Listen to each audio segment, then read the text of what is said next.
ayant l'apparence de la piété, mais reniant ce qui en fait la force. Éloigne-toi de ces hommes-là. Ils ont une forme de piété. L'apparence, et quand vous les regardez, à cause de l'apparence extérieure de la piété, vous croyez qu'ils en ont, non. Mais ils renient ce qui en fait la force.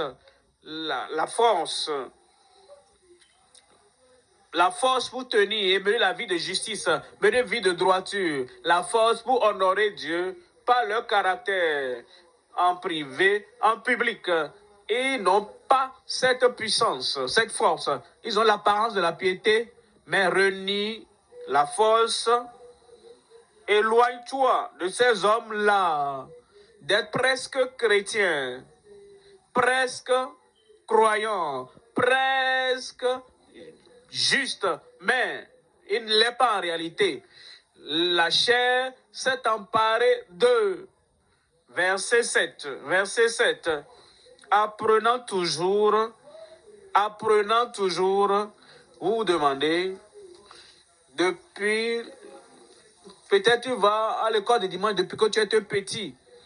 En réalité, même tu es né dans un foyer chrétien, pour ainsi dire. Apprenant toujours, papa t'a enseigné, maman t'a enseigné au sujet de Dieu. Dans ton établissement, on t'a parlé de Dieu.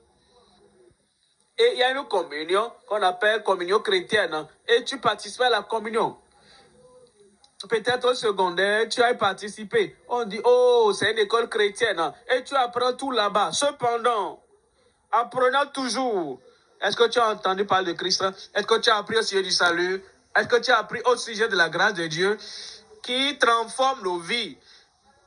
Mais la pitié pour le presque chrétien, c'est que, apprenant toujours et ne pouvant jamais arriver à la connaissance de la vérité.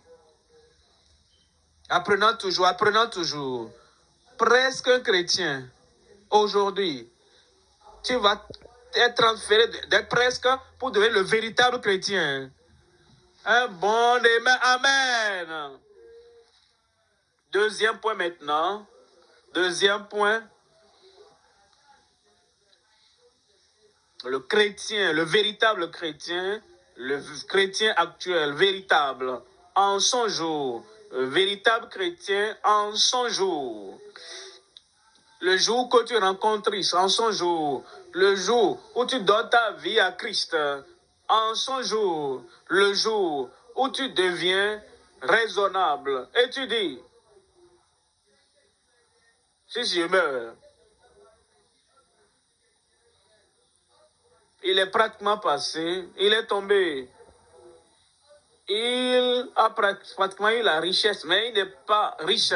Oh, il a eu pratiquement la provision, ça veut dire il n'a pas eu l'approvisionnement.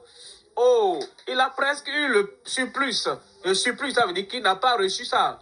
Oh, il était presque juste. Ça veut dire qu'il n'était pas juste. Une personne qui est presque, ne pourra pas aller. Alors nous parlons, le deuxième point, le véritable chrétien en son jour.